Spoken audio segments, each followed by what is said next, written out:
para manifestar aqui a nossa irrestrita solidariedade, o nosso total apoio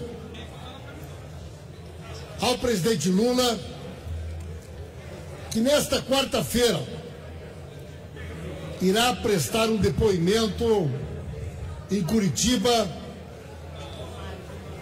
em um processo eivado de absurdos, de inconsequências, e que demonstra mais uma vez a maneira como o setor do Poder Judiciário tem sido manipulado e ser deixado utilizar para a disputa política partidária, política eleitoral do nosso país. Para aqueles que tinham dúvida de que a chamada Operação Lava Jato sempre se constituiu num projeto de poder, eu creio que estas dúvidas deixaram de existir no momento em que Sérgio Moro aceita a função, aceita o cargo de ministro do futuro governo, cargo este que ele foi convidado ainda durante o período da campanha eleitoral. Mas vejam, senhoras e senhores, o primeiro dos absurdos. O juiz Sérgio Moro, mesmo tendo aceitado o cargo, não se exonerou do Poder Judiciário. Ele continua juiz de férias, recebendo do Poder Judiciário e fazendo política partidária todos os dias. E por que ele não se exonerou? Entre outros motivos, para que não fosse aberto um processo interno no TRF4 para designar o seu sucessor. E na medida que ele está de férias, continua sob seu controle a tramitação dos processos e responde pela vara, na sua ausência, à sua substituta. Então, a ilegalidade da sua não exoneração tem também como objetivo manter o controle dos processos contra o presidente Lula. Em particular, neste caso, é tamanho absurdo que se trata de uma investigação sobre um sítio no município de Atibaia, no interior de São Paulo, aonde supostamente teriam ocorrido reformas e que este sítio seria utilizado em benefício do presidente Lula. Mas, senhor presidente, o sítio fica em Atibaia. Se de fato uma investigação precisasse ocorrer sobre isso, seria uma investigação no fórum competente, no interior de São Paulo. Mas diz o que o juiz Sérgio Moro?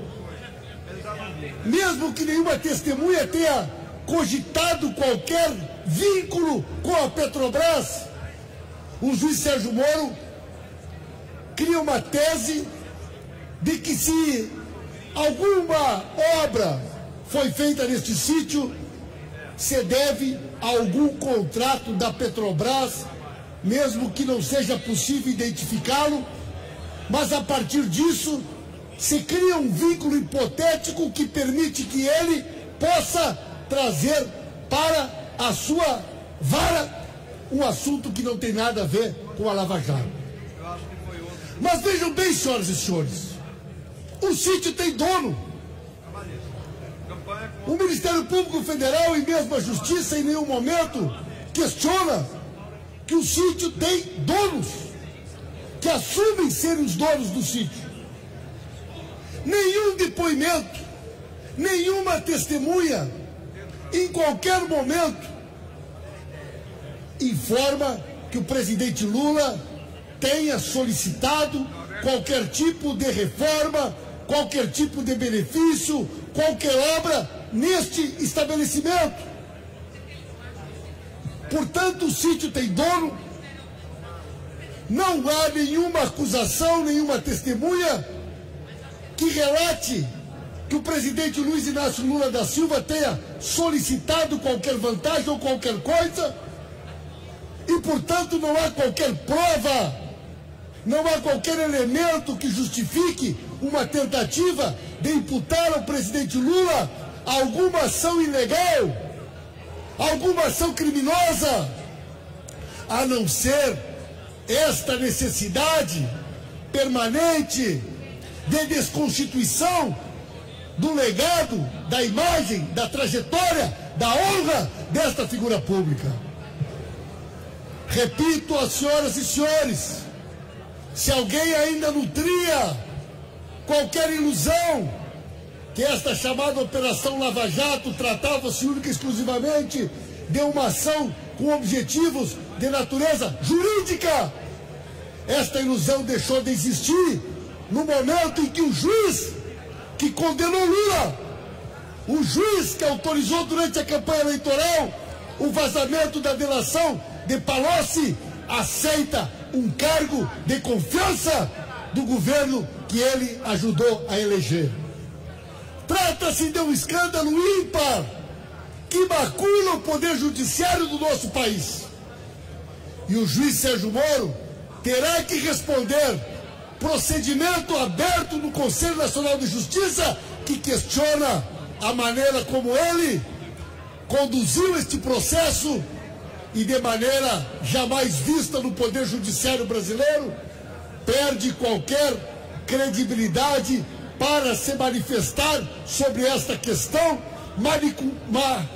manipulada, evidentemente, com interesses eleitorais.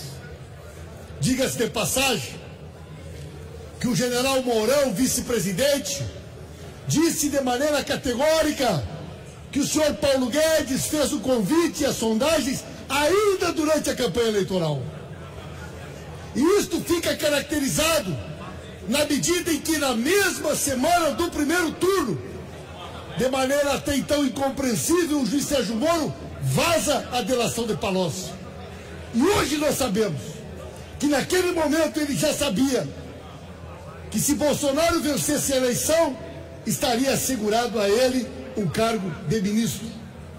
Isto é algo muito grave, é um escândalo sem precedentes.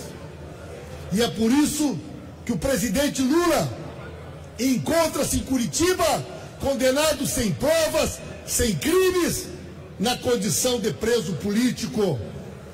E na próxima quarta-feira, e vejam mais um episódio interessante, este depoimento que ocorrerá quarta-feira estava marcado para o período da eleição.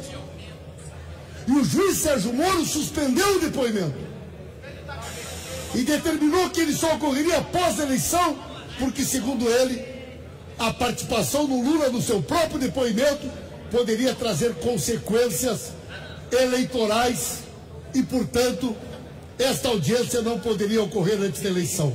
Vazar a delação do Palocci pode, mas o Lula prestar um depoimento sobre um processo durante a campanha eleitoral poderia ser caracterizado como uma interferência indevida no processo eleitoral.